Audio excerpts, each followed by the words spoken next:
गुरुर्ब्रह्मा गुरुर्विष्णू गुरुर्देव महेश्वराय गुरुर्साक्षात् परब्रह्मं तस्मै श्री गुरवे नमः। गुरुर्साक्षात् परब्रह्मं तस्मै श्री गुरवे नमः। आजच्या कथेच्या भागामध्ये आपण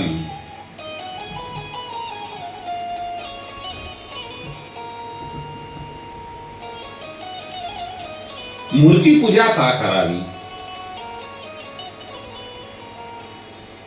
आपल्या घरामध्ये जी भगवंताची मूर्ती आहे त्या मूर्तीची पूजा आपण का करावी आणि मूर्ती पूजा करण्याची काय आवश्यकता आहे, या प्रश्नाचे उत्तर म्हणजे आपला भगवत भाव वाढविण्यासाठी, भगवंताला जागृत करण्यासाठी आणि भगवंताला प्रसन्न करण्यासाठी मूर्ती पूजा केली पाहिजे।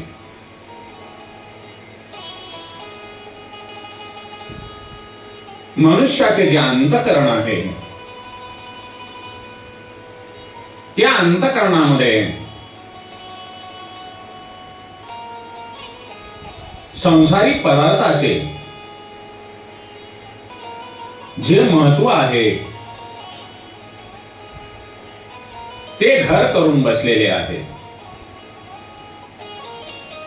त्या घराविषयी आपली असलेली ममता आसक्ती जी आहे ती नाहीशी करण्यासाठी भगवंताची पूजा करणे, परमपिता परमेश्वराची पूजा करणे,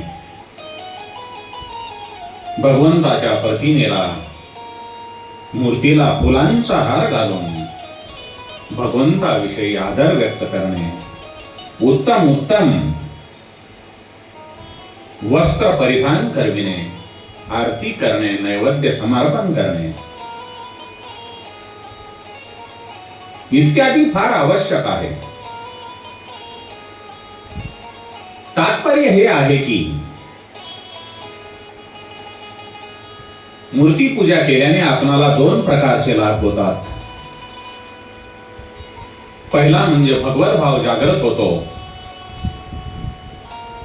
आणि वाढत जातो, आणि दुसरा म्हणजे सांसारिक वस्तूविषयी ममता आणि आसक्तीचा त्याग होतो। मनुष्याच्या जीवनात कमीत कमी एक ठिकाण असे असले पाहिजे की ज्यांच्यासाठी मनुष्याला आपल्या सर्वस्वाचा त्याग करणे शक्य झाले पाहिजे। ती जागा म्हणजे भगवंत असो की संत महात्मा असो, अथवा माता पिता असो किंवा गुरु असो, कारण त्यामुळे मनुष्याची भौतिक भावना कमी होते आणि धार्मिक तसेच आध्यात्मिक भावना वाढते। एकदा काही तीर्थयात्री काशीची प्रदक्षिणा पंचक्रोशी करीत होते। तेथील एक पंडा जो गाईड असतो त्या यात्रेकरूंना मंदिरांचा परिचय करून देत होता आणि शिवलिंगांना नमस्कार करवित होता आणि त्यांचे पूजन करवित होता। त्या यात्रेकरूमध्ये काही आधुनिक विचाराची मुले होती। त्यांनी त्या मुलांना प्रत्येक ठिकाणी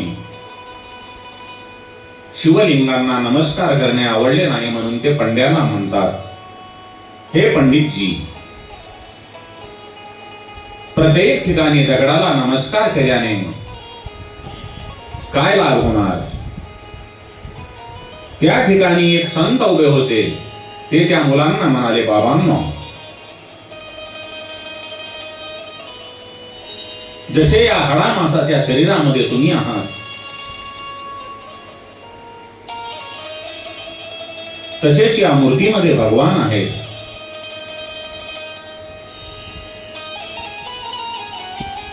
तुमचे आयुष्य तर थोड्या वर्षाचे आहे, परंतु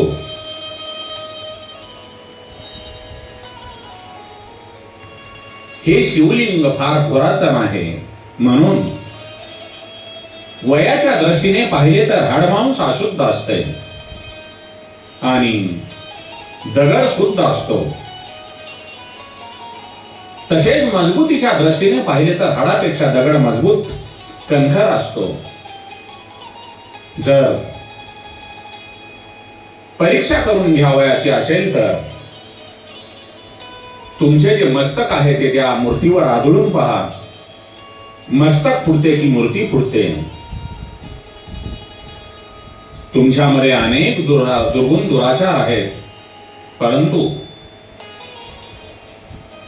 मूर्तीत कोणताही दुर्गुण दुराचार नाही. तात्पर्य आहे की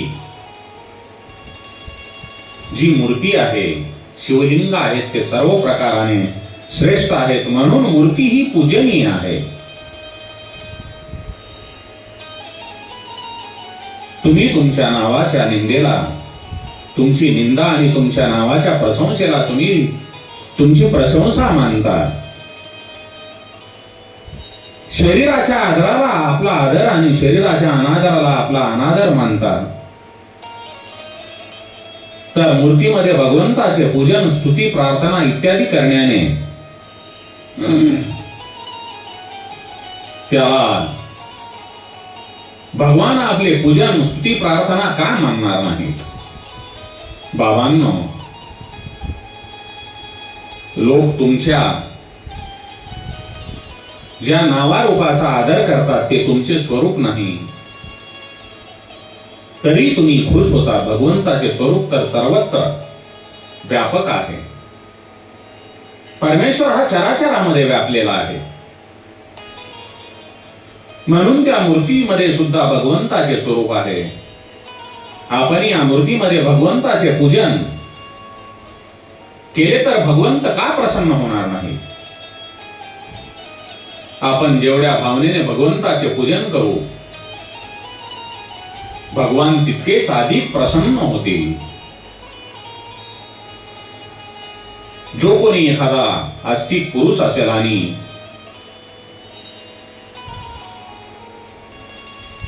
समजा जरी तो मूर्तीपूजा करीत नसेल तरी त्यांच्याकडून मूर्तीपूजा होतच असते. तुम्ही म्हणाल कसे काय? त्याचे कारण म्हणजे तो वेद इत्यादी ग्रंथांना मानतो, त्यानुसार वर्तन करतो. ती मूर्तीपूजाच होय. कारण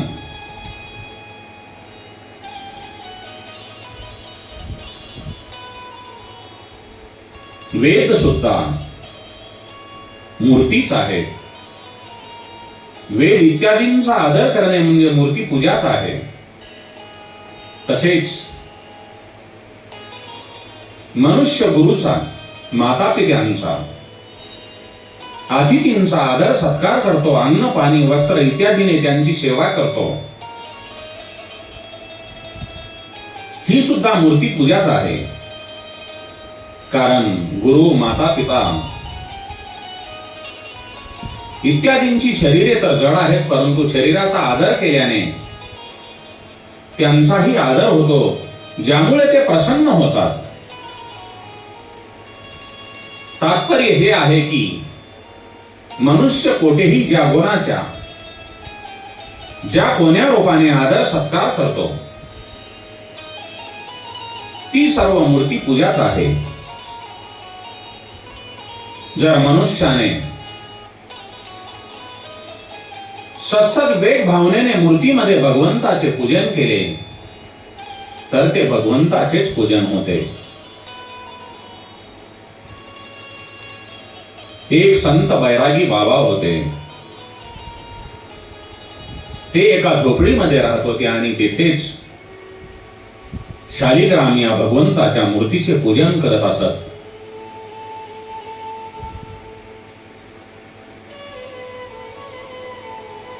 जे लोक मूर्तीची पूजा करणारे नव्हते, मानणारे नव्हते, त्यांनाही बाबाजींची करत असलेली मूर्ती पूजा आवडत नव्हती.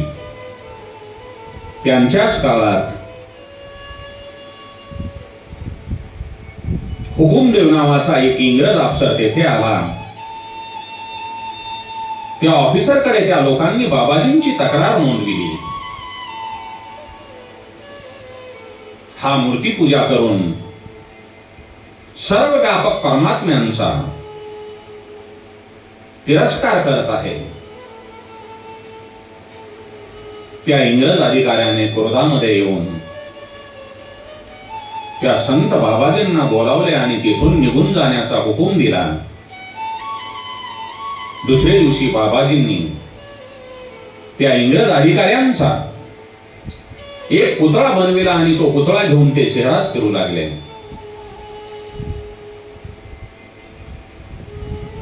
ते लोकांना पुन्हा पुन्हा दाखवून त्या पुतळ्याला जोड्याने मारायचे आणि म्हणत होते, हा इंग्रज अधिकारी बेअक्ली आहे, याच्यामध्ये कोणतीही समज नाही. लोकांनी पुन्हा त्या संताची तक्रार केली, हा बाबा तुमचा अपमान करत आहे, तुमचा पुतळा बनवून त्याला जोडे मारतो. तेव्हा त्या इंग्रज अधिकाऱ्यांनी बाबाजींना परत बोलवून घेतले. तुम्ही माझा अपमान का करीत आहात? तेव्हा बाबाजी म्हणाले, मी तुमचा मुळीच अपमान करीत नाही. मी तर आपल्या या पुतळ्याचा अपमान करीत आहे, कारण हा फारच मूर्ख आहे. असे म्हणून बाबाजींनी परत त्या इंग्रज अधिकाऱ्यांच्या पुतळ्याला जोडा मारला आणि म्हणाले,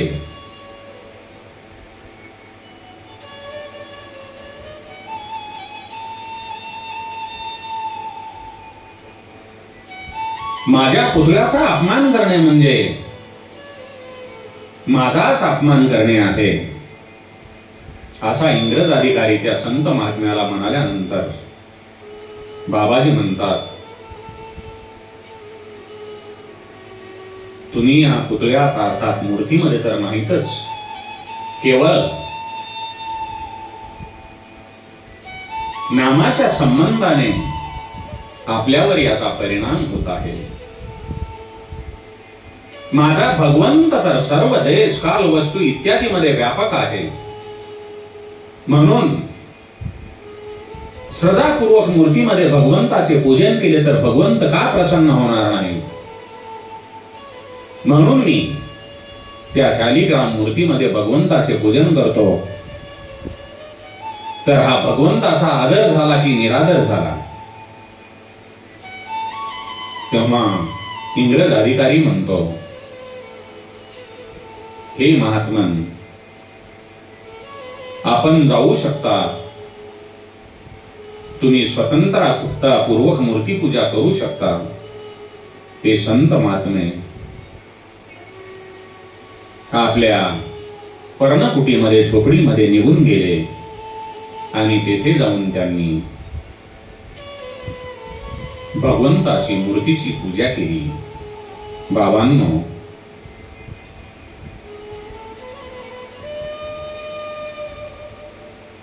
आपण मूर्ती पूजा का करावी?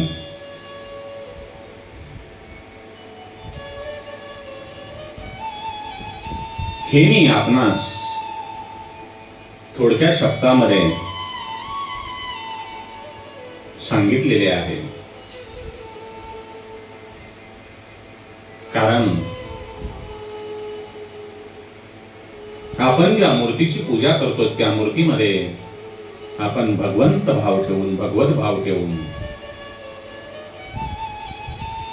त्या मूर्तीची पूजा करतो आणि आपले जे मन आहे ते भगवंत भक्तीकडे वळावे आणि संसारिक गोष्टीपासून आपली आसक्ती नाहीशी व्हावी म्हणून आपण मूर्तीपूजा करावयास पाहिजे. मूर्तीपूजा केल्याने आपली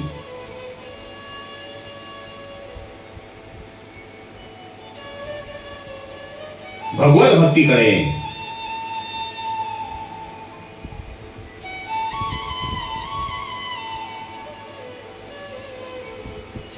मनाची धाव वाढल्याशिवाय राहणार नाही आणि संसारिक प्रापंचिक गोष्टीपासून निर्माण झालेली जी आसक्ती आहे ती कमी होईल म्हणून आपण मूर्तीपूजा करावयास पाहिजे. आणि हीच मूर्तीपूजा करण्याची आवश्यकता आहे. कारण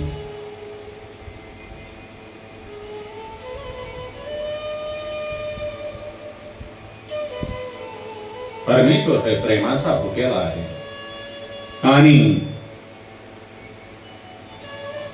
त्या भगवंताकडे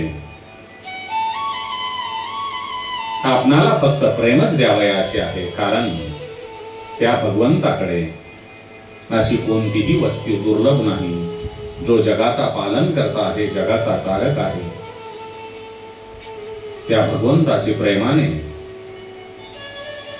पूजा करा, मूर्ती पूजा करा, म्हणजे आपले नक्कीच कल्याण झाल्याशिवाय राहणार नाही. म्हणून एकदा श्री कृष्ण गोविंद हरे मुरारे, श्री कृष्ण गोविंद हरे मुरारे, हे नाथ नारायण वासुदेवाय